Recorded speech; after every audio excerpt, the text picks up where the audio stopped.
Well, my friends, American athletes have done it again. Now, I was in college during the Miracle on the Ice in 1980, for those of you who don't remember. In 1980, a plucky group of American kids got together, beat the most powerful force in the world in their sport, and brought home the gold for America. It's just a few days ago, a plucky bunch of American kids who weren't fighting the greatest power in the world, but were the greatest power in the world. The women's soccer team has dominated soccer for as long as I can remember hearing about women's soccer. Well, they took on an underdog and they lost the game. They lost the game after taking a knee to honor the Black Lives Matter movement. I don't even feel a little bit bad about it because, as you can see here, they're not even really wearing an American uniform. They're wearing a Black Lives Matter poster. And by the way, this needs to be said.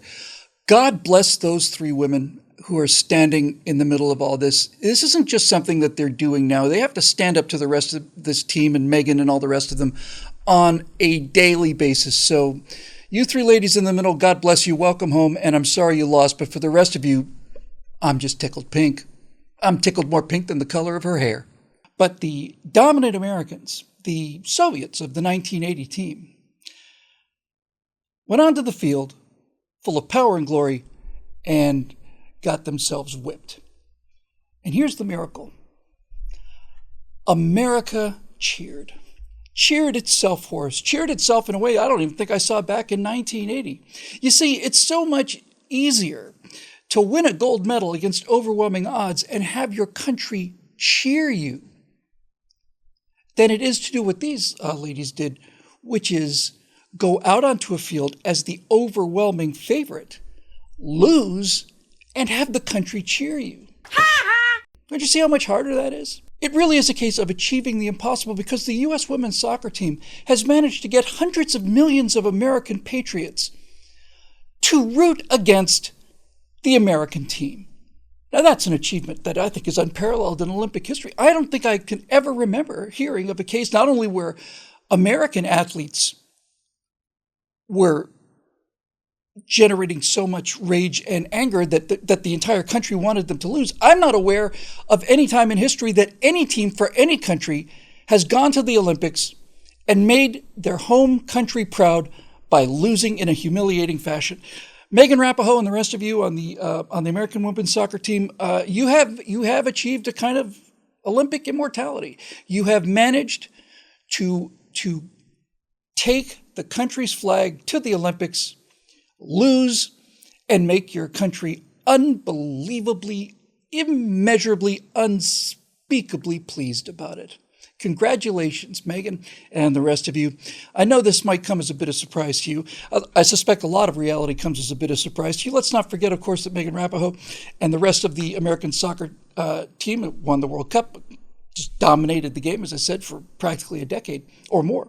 These are the women that said that they should get paid the same as male basketball players.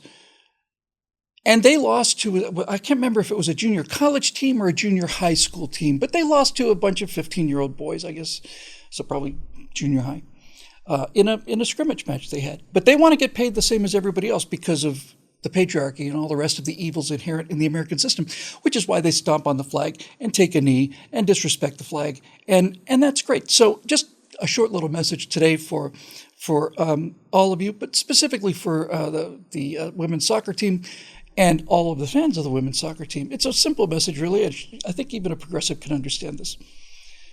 If you spit on the flag, don't be shocked when the flag spits back on you. Okay? You're going there at our expense. You're wearing our colors. You're representing me. You're representing millions and millions of Americans who have always loved this country, always been proud of this country, always taken pride in American athletics at the Olympics, always been rooting for the home team against all odds. The American swim team, I remember when they beat the French, was it in 2008? Where they beat the French team by 1/100th of a second or something. Yeah. No, it's an achievement to make people who love their country as much as Americans do get out there and scream at the top of their lungs with joy and pride when the American team loses. Dinesh DSouza, as usual, got this exactly right in a tweet. He said, "It's not that I'm anti-American, it's that I'm anti-American." Yeah, that's it. That's exactly right. That's what you deserve. And I hope you lose every single game. And I hope you lose by a big margin. I really do.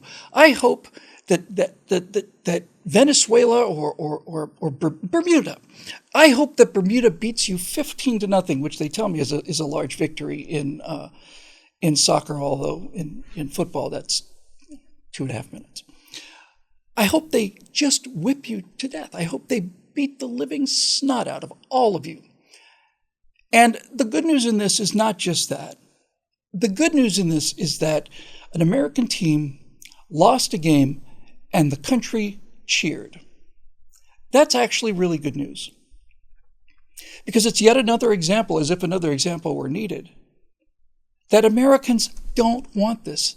They don't want anything to do with it. They absolutely despise it. 0.1% of the population is dictating what all the rest of us do. It continues to increase the opacity of the mystery as to why all of these organizations are going woke. That is alarming, but what's not alarming is that the American people aren't buying it. They haven't been buying it. I'm not going to say Star Wars and Star Trek again, because if I did, I'd be repeating myself, but Star Wars, Star Trek, all the rest of it, nobody wants it. Nobody wants it. And they want it gone so much that American patriots cheered when American team lost, because the American team was a group of anti-American, spoiled, whiny brats who are so filled with themselves, so filled with ego, and so lacking in any sense of gratitude whatsoever that they deserve every single boo, every single barb, every single video like this one, all the rest of it. Megan, you've earned it, and you worked hard for it, and I like seeing people who've worked hard get their just rewards. So there you go. I'm going to continue to watch the Olympics with renewed interest, and I don't think I'm going to miss another women's soccer game.